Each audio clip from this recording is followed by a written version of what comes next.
Hello viewers, welcome to TextStudyCell. In this video, we will make a transformerless power supply on PCB which can be used as a DC source for different electronics projects. The circuit is very simple. We will also discuss the working principle of the circuit and what are the components required to make the circuit. You can directly connect 230 volt AC source at the input of the circuit and you will get required DC voltage at output. So the circuit is very useful for supplying small DC load. But before that, I would like to thank you Seeed Studio Fusion PCB service for sending me the prototype PCB for this project. To order your own custom design PCB, you have to visit their website. I have shared the link in the description.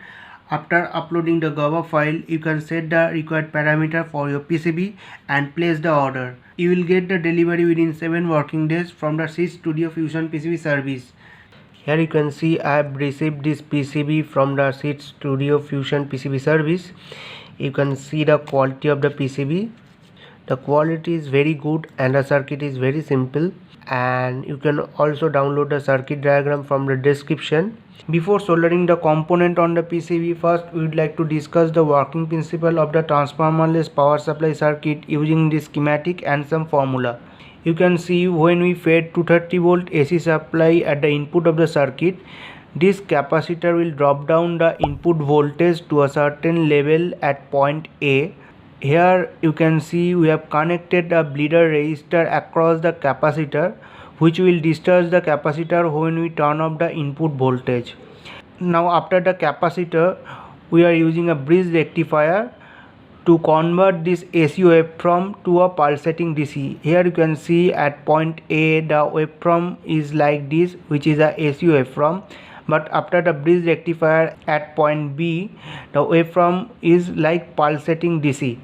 Now we have to remove this AC ripple from this waveform, so that we will use a filter circuit. In this case we have used a capacitor, which is a DC capacitor. So after the filter circuit, the waveform will be look like this.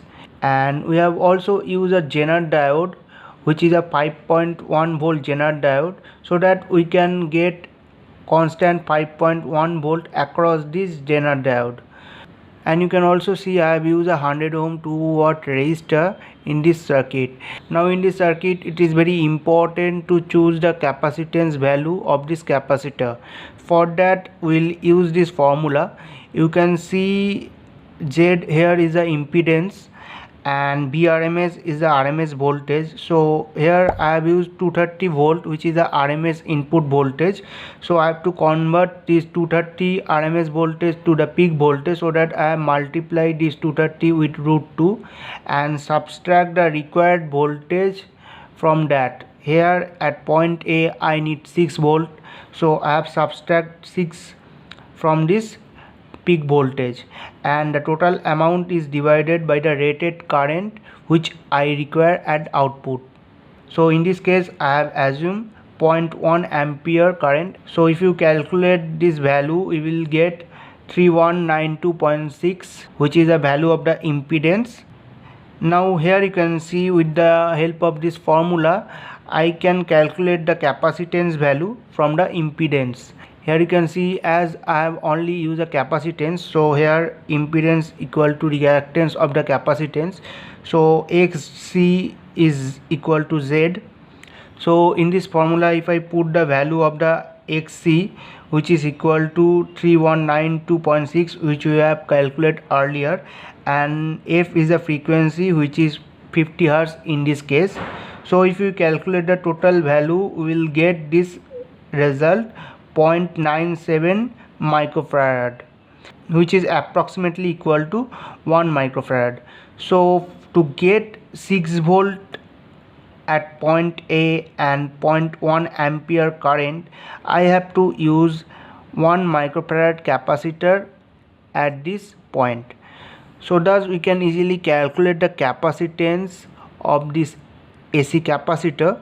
And please remember, this is a AC capacitor I have used here, which voltage rating is 400 volt. So I hope you have understood how this circuit works. Now we will solder the component on the PCB and test the circuit.